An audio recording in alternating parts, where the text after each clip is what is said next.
Well, we're happy at this point to be 2-0 in the season. Thought we had a successful, albeit bumpy, Ag Fest, and want to thank the people in our agricultural community, the 4-H, all the sponsors of Ag Fest for putting that on. I was really impressed with the way our starting group started the game, all three phases, offensively, defensively, and in the special teams. And I thought our guys had a great week of practice, and it showed early. You know, we built a 41-3 lead and tried to get guys out of the game and get them going and rested for the next week and start to develop some of our depth. And clearly we've got a little ways to go there. We gave up too many big plays defensively and couldn't sustain things offensively. So we've got some work there. But overall, pleased, with the win. And we're looking to go 1-0 this week against a really resurgent Colorado team. I think Coach McIntyre and his staff have done a fantastic job. We're looking at a totally different football team than what we faced a year ago. This is a team that plays extremely hard. They've got a returning starter at quarterback.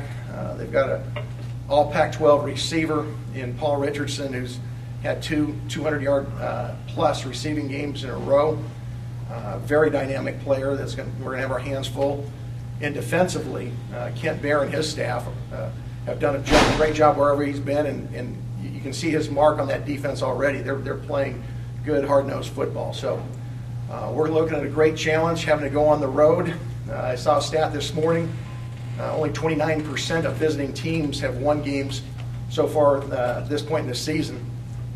It's always a challenge to go on the road, especially going into a BCS venue like Colorado. So we're looking forward to the challenge and look forward to getting to work today on Colorado.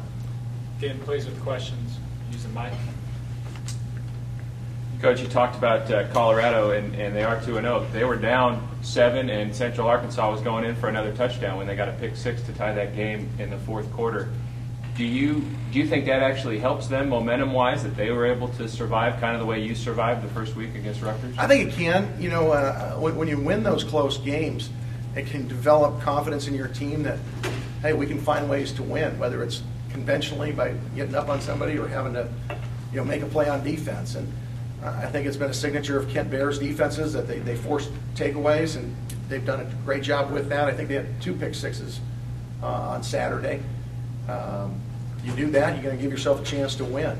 And we've not done a very good job this year protecting the football or taking it away. We've got to do a much better job.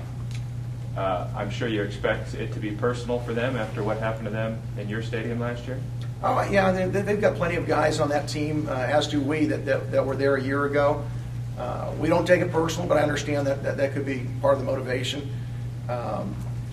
Like I said, this is a totally different team, both for them and for us. And so we don't look at last year's game.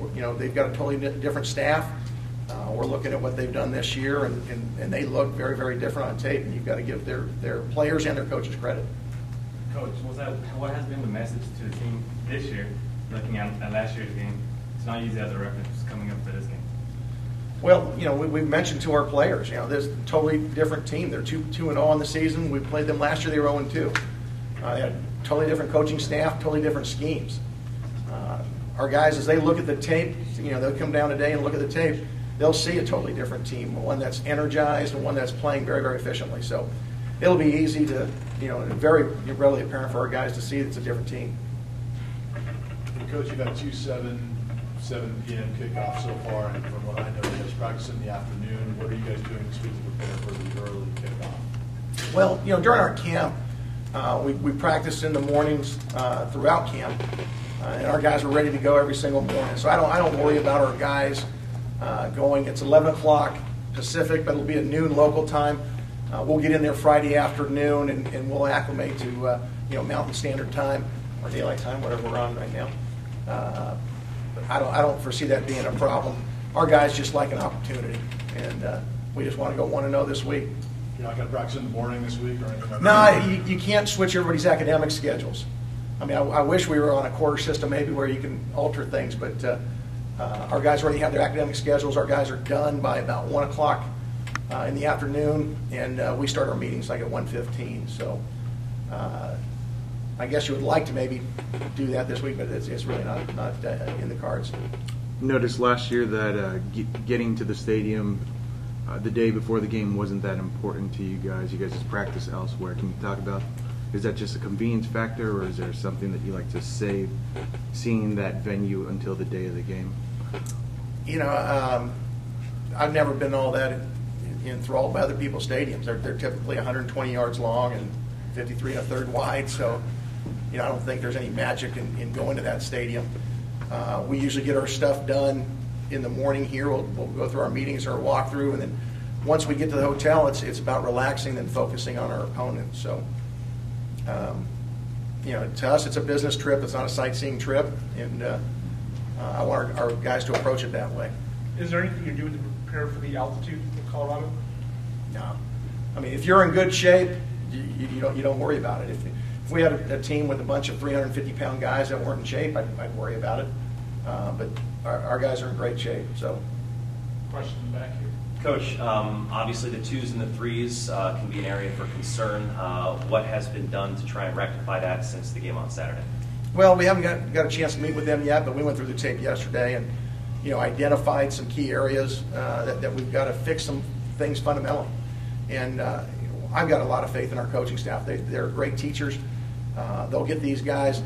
Part of it, when you have guys who haven't played a whole lot of football, that first time you go out there, your eyes tend to be pretty big. And we had a few of those things going on with some younger guys, because they're making mistakes that they wouldn't normally make. We see them execute in practice, but the lights are on, the crowd's on, different colored jersey across from you. You can get some jitters, and it was good to get it out of their system, but we've got to obviously improve. Do you have a status update or an injury update on Riley and Matthews? Riley will be fine. He'll practice today. Rodney, I believe, has an MRI about, as we're speaking right now. He'll be out this week. Coach, there's that saying in sports, a win is a win. Can you comment on that after Saturday and how that relates to... How's that saying go again? We're not going to... A win is a win. We're never going to apologize for a win. I mean, we were up 41-3. The game was effectively over. I got to the point in the third quarter, I don't remember how much time exactly was on it. I thought, if Derek Carr or Austin or Tyler Davidson ends up getting hurt at a point where we're up 41-3, how smart do I look? And so my thought process was twofold: get our starters out, get them rested for this week, and start developing our depth. I mean, football's inherently a dangerous sport. Rodney, ended up getting injured later on. Lost a knee. Their starting quarterback they kept in, and he ended up, I believe, he had a knee as well. And it doesn't make a lot of sense when the game, for all intents and purposes, is decided. Sure, you'd love to have more stats for Derek, or Coach Toth wants our defensive stats to stay lower, but that's a very secondary concern for me. If you're without Rodney for a long period of time, are there some adjustments you have to make at this point? Do you have to pull a red shirt? What do you do? Well, we haven't officially redshirted anybody. We had some guys that we kind of in the back of our mind thought about it, and we're going to have to rep some guys. We're still having discussions in our defensive staff room about, is there guys at different positions that we need to move in there, but clearly we'll have something, and we'll know this afternoon. You faced a big play guy in Brandon Coleman week 1 against Rutgers. Paul Richardson, a big play receiver for Colorado. It didn't appear you guys did a lot special game plan wise to account for Brandon Coleman. Is there going to be a change in philosophy facing a big play guy this week? Well, our guys have to be aware, obviously, of where he's at. Coleman made some plays. I don't know that he has been as productive as Richardson has. I mean, he's had 400 yards, over 400 yards in the first 2 weeks. He's clearly a target that they're looking to exploit, and they do a good job getting them the ball vertically. I'm not going to discuss our entire game plan, but our guys will be aware of where he is at all times, because he's their key guy. I think he had over half their yards receiving on the season. Coach McIntyre on the other side came from San Jose State, so he has knowledge of the WAC. And granted, you've never coached in the WAC, but in terms of his knowledge of Fresno, do you think that could come into play? Because San Jose State was able to beat Fresno State the last time these teams faced a couple years ago. I don't know. You probably have to ask Mike about that. I don't believe so. Their schemes are similar to what they were running at San Jose as we looked at them in the summer and see what they're doing now. Our schemes are very different than what we used to be. So, whether he sees that as an advantage, you'd have to talk to him. I don't know. If I were in his shoes, I would probably not look at it, teams from a few years ago. But sorry. Coach, how has Curtis Riley graded out these first 2 games so far? He's done okay. It's kind of to be expected. He hadn't played a ton of football. We realize that. We think he's got great potential. At times he's playing well, and other times he's making some rookie mistakes. We've got to continue to develop him, and Coach Peterson is working hard with him. He's going to have his hands full this weekend with the threats we have from Colorado. Do you notice teams targeting him, trying to throw against him? I think it's just, sometimes it's LJ. First game, LJ had somebody run by him. So, Coach, week 1, Rutgers threw the ball for I think almost 350. Last week, Chris Brown came in the second half and he had about 185 and about a half play. Playing a team in Colorado that's got a big play quarterback, I think Wood is 5th in the nation in average over his first 2 games. How concerned are you about your secondary's ability to trap them up? I'm not worried. The 180 yards he threw against our 2s and 3s. I mean, I think they had 40 yards at half against our 1s, and 20 yards passing. So I'm not worried about drawing those stats. I am concerned about Wood, though. I mean, he's much improved, and like I said, they've got weapons. We've got to play better, but I think we played a hot quarterback and some really good weapons in Rutgers. Last week, it was, to me, more the triple option, and I thought we were effective in at least initially with our 1 stopping that. This is a much more conventional offense, and our guys will be a little bit more familiar with it. We'll see some 2-back and some 1-back from them, and clearly we just got to know where Richardson's at. Hey, Coach, this weekend is the Jewish high holiday of Yom Kippur. Do you have any Jewish members on the team or on your staff? Andrew Shapiro left us last year. I'm trying to think if we have anybody else. I don't believe so. Do we? No, it was just Harrison was the other one, but he was gone a long time ago. Okay. Harrison and Andrew are the only 2 that I was aware of. Yeah. So no Sammy Koufax situations going on? I hope not. Because, I have not had anybody talk to me about it. So. The running back position, Coach, what did you see against Cal Poly, and did it change your perspective or how you expect to see carries divvied up? I think we're probably in the same boat. Nobody's jumped out just yet. I thought Martez ran the ball hard and had some effective runs. Juice did fine as well, but like I said, nobody's grabbed the bull by the horns and said, "Hey, this is my job," and really had some wow moments. We've been steady but not spectacular, and so probably the same type of rotation. Wood's passing for about 60% or completing about 70% of his passing. What do they do on offense that allows them to pass at such a high accuracy? Well, like I said, they're a conventional pro-style type of an offense. At times they'll be in 2-back, at times in 1-back. They'll run some spread concepts like we do. They'll wide receiver screens. He's much more accurate this year, and you expect that with a guy who's been around college football for a while. He started at Texas, transferred to Colorado. He started a year ago for them, and you can see he's just much more comfortable in his scheme, and he's got some really good weapons to throw to.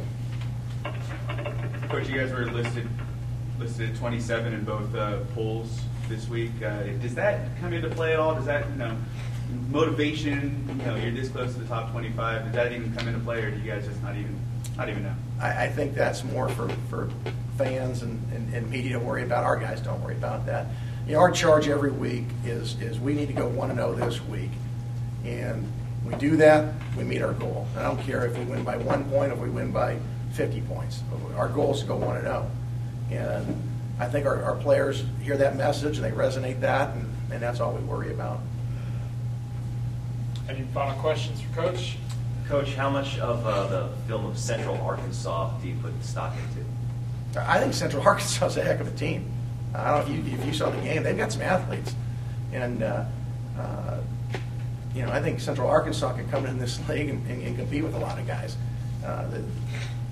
They run some schemes similar to us, and so, obviously we'll look at those things where we think that maybe we can gain some advantages. But it's like every week you look at the opponents and how they try to attack offensively and defensively, and you try to discern, what fits what you do and see, But, I think that was a good tape. There's been a lot of talk about the gap between FCS and FBS closing. They had all the upsets last week. Portland State almost won at Cal. Cal Poly will be coming to Bulldog Stadium in the future. Talking to Coach Walsh afterwards, did you guys talk about that at all? Do you look forward to seeing those guys again? How do you feel about having the Mustangs on your schedule? Well, I think it's a great local game where you've got just a couple hours separation. There's a lot of people in the community that either went to Fresno State or Cal Poly that are here. Kids from Fresno that go to Cal Poly. I think for those reasons it's a great rivalry. To play a triple option team, I think it's a pain. I think he does a great job coaching those guys. I know our defensive staff dreads that, but it is what it is, and he's done a terrific job there, and I'm sure Coach Walsh will continue to do a good job. They've got some good players. They recruited good players, and they coach them up. And you talked about your 2s and 3s as a whole, that you were disappointed with how they performed and how the lead shrunk, but it seemed like there are a couple of individuals who stood out. Jeff Camilli, maybe one of them, Dalen Jones? Both those guys did, I thought. And I thought Todd Hunt did some really good things as well. But again, not consistent enough. It was good to see Jeff out there for some, a little bit more significant time than what he had been playing that first game. I think he's got a chance to be a really good player. The same thing with Dalen Jones. This is his first time getting out there, and I thought he played really physical and laid the wood a couple times pretty well. And Todd Hunt is really improving. So that you hate to wholesale paint that everybody on that second unit didn't do well, but we had too many missed tackles, too many missed assignments, bad eyes, discipline problems that way that we've got to get fixed. And did it seem to you like maybe those young guns that took his starting spot had fired Jeremiah Toma up a little bit? He was running around pretty good. He did some good things, but and had some big physical plays. We got to get him more consistent. And he had a couple opportunities that he didn't quite make. But yeah, I think the fact that his reps have been decreased since his injury is inspiring him, and I like the intensity with which he plays. We just got to get him more consistent. And can you give us a little more of your perspective on Colorado's program? Because you've spent a good chunk of your life in that state, knowing what Bill McCartney was doing and what's happened since then. What's your perspective on Colorado and what the Buffs represent? Well, I think you look. It was for me not too long ago. It was in the early '90s. They won a national championship, and it wasn't that long ago, maybe 10 years ago, they won a Big 12 championship. It's a program with great potential. It's a beautiful area, beautiful university, and a really good school. So I think they've got great potential. I think they've done a dynamite job in hiring Mike McIntyre. You look at what he's done at San Jose, which was a great job, and it looks like he's well on his way to do the same thing now. So I'm glad we're playing them early. I think as they go, they're going to just continue to get better. Coach, let me ask you about your decision to put the starters back into the game last week. Was that more about the scoreboard, or was that more to send a message to your 2s and 3s saying, if you guys want to be on the field, you got to play better than that? It was a little both. We got down to a 2-score game. It was a 16-point game, and we weren't playing with the right intensity, and we had some ones that were, hey, I want to get back in there, and so it was a little both. It was a little message to our second unit as well as, hey, it was getting a little too close for comfort. Question in the back. Coach, right before you went into the locker room at halftime last week, you were having what seemed to be not necessarily a heated discussion with the refs, but you seemed to be really into what you were talking about. Could you just address what the conversation was about? We just had a disagreement on a couple of plays. And the officials were great. You know, they came to my way of thinking at halftime. So. Coach, in that third quarter, I can only remember one big run that Cal Poly had against your ones. It was a misdirection toss early in the third quarter. Were your starters in there? Or They were. Our starters were in. We had run when we play triple option teams, we've got some calls that we make specifically for triple option type offenses, and we called one. It's kind of like a run blitz, and they ran a good play into it. And you know, sometimes you blitz something, and if you get caught, you can give up a big play. And it was one of those type of situations. They ran a counter options what they ran, and we started to rotate our secondary too fast. They came the other way. They cut our safety. They did a good job blocking him, and we missed our backside safety. And our secondary force player let it get back outside, and it wasn't until I think DeRuyter ended up making the tackle about 50 yards down. That was the only big play they had in the triple option. Mm-hmm. No one's asked you about Big 72, scoring the touchdown, number 8 on the top 10 of the night. Does that have some recruiting value for you guys, for everybody, recruits around the country to see that? I would hope so. I mean, we take care of our big guys. And so, you know, we can show them tape that not only are you going to, you know, pass protect and run block, you might be the recipient of a touchdown toss. So, no, I think Coach Schramm does a great job designing special plays, and obviously, you know, we've been practicing this thing since December, so we executed it pretty darn well. And that's what ultimately you want to do is, you know, it's nice to have trick plays, but if you don't execute them, it blows up in your face and it doesn't look very good. But, you know, Derek got us in the play. Devontae made a great catch, and, you know, Austin did a much better job of getting out there and scoring. And the thing I really appreciated, he acted like he'd been there before. You know, got the ball to the officials, and I think Isaiah Burst was the first person that jumped up in his arms to celebrate with him. And you guys tried to get him the ball once last year. It didn't work out. How hard did he have to lobby you to get this second chance here? No, we didn't run that play. We ran it in practice. Not that play, but you ran another play where you tried to throw him the ball last year. Wasn't that you, Austin? I don't think we It was another lineman. Okay, yeah. He'd been pulling for that play for a while, since last December, but and we practiced it, you know, for Rutgers. And, you know, our specials, we typically have a field position we want to run them in, and it just has to be, you know, maybe a hash in a certain situation, and everything lined up. And Dave said, "Hey, what do you think?" And I was like, "Let's go." How many times did you rewind the first Isaiah Burst punt return? I think the play took about 24 seconds, which is about, you know, 5 times the normal football play. That was special. You know, I think I mentioned before, we had a punt block called. We were trying to, you know, see if we can get it blocked. And when you do that, there's going to be about 4 or 5 guys that you don't hold up. And so he had to make all those guys miss on his own.